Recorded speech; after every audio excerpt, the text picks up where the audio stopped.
I see it as an opportunity when you're dealing with change or stress in any way of transition, and looking at it instead of a stressful, overwhelming, scary thing, looking at it instead as something where you can take time to reflect and be intentional about what you want to create in that new chapter. And looking at it from a beginner's mind perspective where you're fresh and open and learning and growing, and how do you want to create this next segment of your life. The military lifestyle is all-encompassing. It's difficult but rewarding. Dynamic, very, very dynamic. Unpredictable. You are in the Canadian Armed Forces or a family member connected to the military. You know the lifestyle can be a challenge. Military lifestyle is always changing. In this podcast, we explore the world of deployments, postings, and transitions. This is the military lifestyle. Here's your host, John Shaboon. Now, some believe if you work harder, you'll be more successful. If you're more successful, then you'll be happier. Maybe not that simple. Living the military lifestyle can be a handful, but wouldn't it be great to feel more productive living the life? Former military member Sarah Francescutti works as a coach to help people thrive. Let's talk about how you can get more time and energy in your life and feel more productive. So I'm here with Sarah to talk about productivity, relaxation, happiness. Sarah, distractions, huge thing. What are some strategies to focus on the things that really matter in your life? What are some things that hurt your focus? And what are some things that we can do to improve it? Big questions to start. What do you think about that? Well, let's jump in first about what hurts our focus and what I believe really is the backwards way to productivity that I found over the years that I'm now thinking as a number one secret. And maybe it isn't that big of a secret. But instead of thinking about working harder to get more productivity, to be further along in life, even in your personal life, it's more around working less hard, making things easier, prioritizing the things that are important. And when you know what those are, then you can choose where you put your focus and your time and your energy. Then your productivity soars, but without running on empty. Now, it's really kind of about selecting the right tasks to work on. I know in my life, personally, professionally, sometimes you get distracted by things that aren't important, or at least they feel like you aren't important. Do you really have to ask, what is really important in your life? I believe so. I believe in living intentionally and leading intentionally as a leader in my professional life and running my businesses intentionally, setting up my relationships in my home life intentionally. And to me, that means really taking the time to reflect, to slow down, to listen, to get to know yourself and really understand what's important. And I even prioritize them in order. So for me, family relationships and self-care and health and well-being are before my career progression, for example. But I know that one supports the other. But knowing that one thing maybe is a higher priority than another makes it easier for you to choose how you put your time and focus and energy to work for you in your life. Now, do you feel like sometimes you listed family, I think, before self-care is... Yes, so that they're entwined. Do you feel like sometimes you sacrifice self-care for your family? Oh, it's a good example. So as you know, I'm a new mom with a very new baby. She's 4 months old this week. And so I've been applying these productivity aspects to my personal life now. Prioritizing family and taking care of my lovely daughter is a joy. But I've also found when I was only doing that, I felt like I was missing something. And you've probably heard about filling up your own cup first so that you can help others. It's the same kind of concept, but I think of it more like a vehicle. Most everybody has a car. And, if you're running on empty fuel, you're likely going to run out of gas on the side of the road and be stuck between here and wherever you're trying to get to. And the same sort of concept comes to mind in your work and your personal life. And 2 months in, as a new mama, I decided I better take some of my own medicine and take time for my self-care again. And so I started doing my morning mindset activities and journaling and meditation. It really helped refocus and re-energize me on being a great mom, being a great wife, doing the at-home mom thing, but also making sure that I am also feeling my best self and showing up. as a thriving person instead of a surviving person. True. You were talking about journaling. I mean, like going the act of writing stuff down. If you want to improve your focus, doing something like that is probably, you're more likely to do something if you write it down. Yeah, absolutely. And it's again coming clear and taking the time to get clear on your priorities. I do this on a global scale for a 5-year plan, a 1-year plan, but I also do it daily and weekly. By taking the time, I find to actually manually write something down, whether you take 2 minutes to write the top 3 priorities for the day, or sometimes I've taken 2 hours when I've had the luxury on a weekend or a holiday to journal and write these things out. And it can be so powerful. And then you almost can let go for the day because you've set that intention of those are the things that you're going to focus on. Then you don't need to worry about it. And because you've already made it clear in your mind, then when there's a moment to do something, then you already know that's the next thing on your to-do list. And it can really allow space for creativity and flow and working with opportunities that may come up that weren't on your to-do list for the day, but yet still allows you to be massively productive, because if you're focusing on those top 3 things for the day and then you finish 1 or 2 of them, you've won for the day, which is always a great feeling, versus what I think a lot of people struggle with, the mindset of working harder to get ahead, end up actually not doing the things that they should be doing and get sucked up in doing all these other things. And then they feel like they're losing at the end of every day, which doesn't feel good, of course. And when it comes to time, I mean, people feel overwhelmed. What are some things that we do that can create more time in our life? Well, the time, I believe, comes down to your mindset. So I've talked already about the belief that working harder doesn't necessarily get you further ahead. Also thinking about time, if you believe that there's never enough time to do everything in the day, then that's what you're going to create in your life because that's what you believe. And as a mindset coach, I recognize the connection between what we think about and how we behave and what we do within our day. So one thing that I found has really helped me with my time is actually looking at my mindset behind time and what I think about it. So thinking about, instead of there's not enough time to get everything done, or I've got so much to do, or I'm so busy, or I need to come in on weekends or skip my lunch break, instead think about the idea that I always have more than enough time for everything that matters in my life. Or I choose to rest instead of doing the dishes.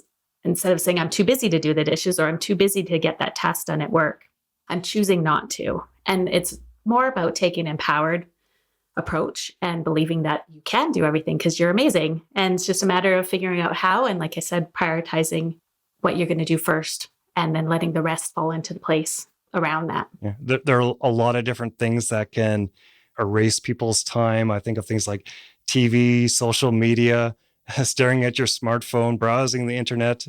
Email is another big one. Those are like huge, I would call them like little time sucks. But do you have to like schedule stuff? Is scheduling time, putting it in a calendar, is that effective? Well, I could talk to you about this for days, so I'll try to kind of give you just a couple things. One thing I believe is a combination, what I found has worked best for me and people that I've helped with this over the years, is using your schedule as, again, an intention setter, but then maybe being relaxed about it. So you're going to have a blend of both the structure, but also openness as well at the same time. Don't be a slave to your calendar. Exactly. Yeah. And everybody's going to have a different level of comfort and of how they're going to use a tool. I personally like Google Calendars and I love color coding, and that just is fun for me. And I like writing things down too. And I really go into it. Some other people may want to make it easier, lighter than that. So it's a matter of playing and trying on different things and see what works. I've also found at different seasons or different chapters or times of my life and my career, different tools work at different times. So it's more just making it fun and finding something that works for you, that supports you. But there's a quote that I remember coming across years ago. It said that your calendar shows you what's important. What you schedule into your calendar, what you make time for, are your priorities. Now, maybe you don't want them, but you're doing them anyway. But at this moment, you're choosing to put that time into doing that one activity. So part of it, like you're saying, things that steal away your time, whether that is a Netflix binge, which I can do often myself, or whatever type of social media or any technology. Sometimes these things can be good, but knowing whether or not they are serving you, I think, is more the way to look at it. Definitely, distractions are big, feeling overwhelmed. And the other thing I hear from people is just feeling exhausted. And so when you look at that energy piece, what are some strategies to get more energy in your life?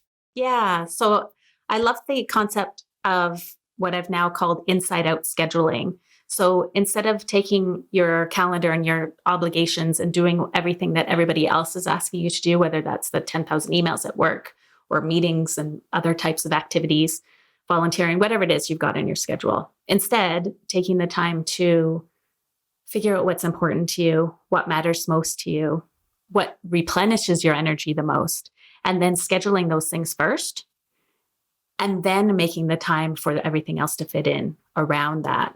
I found that that is filling up your gas tank first. So if you are a car, you're showing up every day with a full gas tank instead of running on empty, which I think is so easy for people to do in our culture this day and age, where that burnout and overwhelm, like you're saying, can come up. So what sort of things are you thinking about in that regard when it comes to that? Are you thinking like stuff like self-care? Is that accurate? Yeah. So the basics like sleep and good health in nutrition, taking lunch breaks. It's a big one that I find that people don't do a lot. Go to the washroom, take your vacations, those basic things for sure. I was thinking like take lunch breaks, not at your desk. Yeah, thank you. Exactly. And I found personally, I've been running this experiment with myself for a few years. Normally I like to get out of the office, go for a walk or do some yoga or see a friend or just get out of the building, basically. Anytime I don't, even if I eat at lunch and I say I'm doing something else, I find that by mid-afternoon, I'm done for the day. I'm emotionally sensitive. I feel less inspired. Just doesn't work. And then by the time I get home at the end of the day, I'm a miserable person. It may not show on the outside, but internally I can feel it. And if you do that every day, that's just a crappy way to live, honestly. It's not a fun way to live. And so I found that lunch break can be huge. But on top of that, I also would recommend people look at their lives and what they do with their time and even give it a number. So say going for a walk at lunch would give me a positive 3 amounts of points into my gas tank of energy. But back-to-back meetings, for example, would drain me by 4 points. So by looking at those things, or maybe a lunch or coffee with a friend would give you 5 points of energy and a bath would give you 10 or something like that. Or maybe driving in traffic drains your energy. And by looking at how these things work for you, you can then be more intentional about offsetting things that may drain you, or maybe delegating them or stopping doing them altogether. People definitely want to feel more productive. They want more time. They want more energy. How can these things impact things like relationships, health, wellness, happiness? Or maybe it's how, I guess, relationships, health, happiness can impact our success. I'm not sure which one, but you could try to answer that if you can. Yeah. So I believe this whole productivity thing can be a bit of a monster and take over. Yet I talk about productivity and how to be better at being productive because it's what people are looking for. I found, it's something that we're struggling for in some way. Being happy and healthy and well and enjoying life, satisfied, can come from achievement. It can come from doing things and being active. I mean, I don't think people really thrive when they're sitting on the couch all day. But at the same time, there's that balance between also doing things that bring enjoyment and replenish us and help us thrive, really.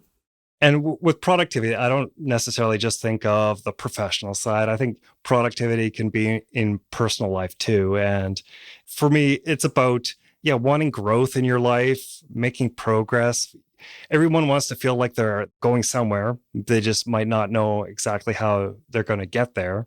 So if you kind of apply all these philosophy or way of doing things, you think people can get there? Absolutely. Yeah. I've come up with a sort of a strategy behind it and a way of looking at where you're at today. So maybe today you are feeling a little drained. So maybe taking a little bit of time to replenish that will be helpful. And so that can help the self-awareness and self-development piece as well as your personal life piece, because if you're showing up in your relationships, if you're showing up for yourself even, as your thriving self again, you are going to enjoy life so much more. That's where I think fulfillment can come in as well, where you've got energy to do other things that are important to you, or maybe just sitting with a cup of coffee or tea and listening to the birds in the morning. It doesn't have to be a massive thing to be able to be enjoying our lives. I do like the little gas tank analogy, because people are always told that self-care is important. So everybody thinks, oh, yes, I need to take some self-care. I'll go to massage therapy, or I'll do yoga, or I'll go for a run or a bike ride or something. But I like the whole other side of the equation, and realizing that there's things that kind of deplete you as well. And being aware of that, and it's just something I never really thought about before. I've sort of always wanted as a kid, I wanted either an operating manual or almost if I could be a robot.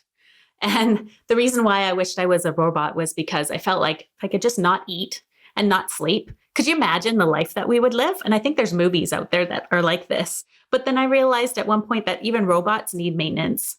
They need to oil their joints. They need repairs. And I thought, okay, fine then. So if that's the case, then how can we live in a way that is easy?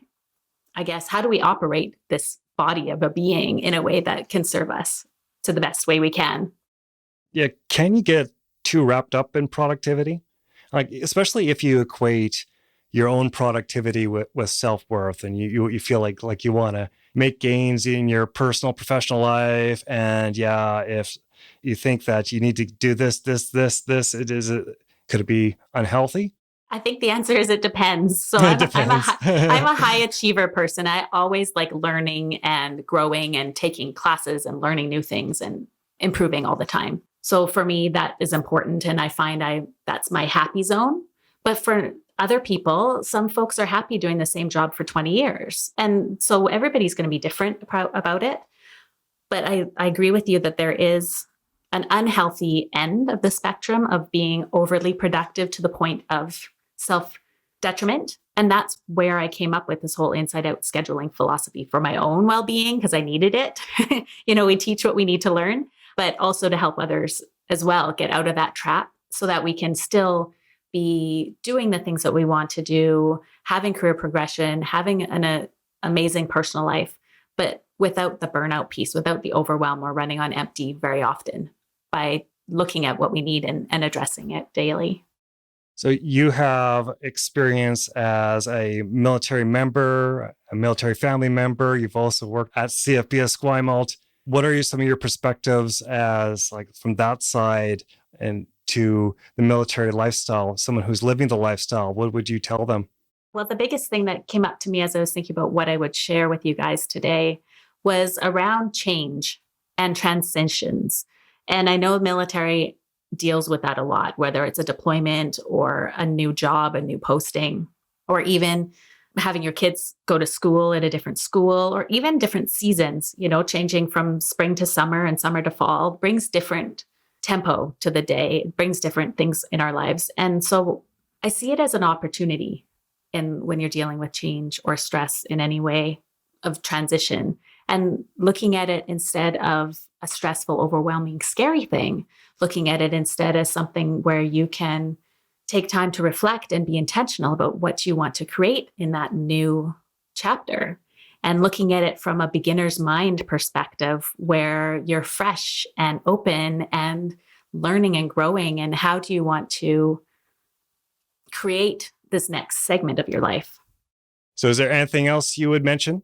This is going to be different for everybody, but really looking at what energizes you, what drains you, and maybe even to what level, so that you can intentionally fill up that gas tank every day and show up as your thriving self, where you're creative, you're inspired, you're loving life, and then you can share that with the world and uplift others that you connect with as well. That's my personal mission, and I'm so excited to have been here with you today, John, to share it all with you. Yeah. Thank you very much for your time. It was great to talk with you. You can learn more about Sarah at exhalandthrive.com. You can also access the Inside Out scheduling guide on our website at no cost. Thank you for listening to this episode of The Military Lifestyle. To learn more about this episode and to check out our other resources like the Deployment app, go to esquimaltmfrc.com. A special thanks to Organized Sound Productions for bringing our idea to life. Please share this podcast with your military family or with someone living the lifestyle. Subscribe to the Military Lifestyle on your favorite podcast app. Your support is greatly appreciated. Thank you for listening.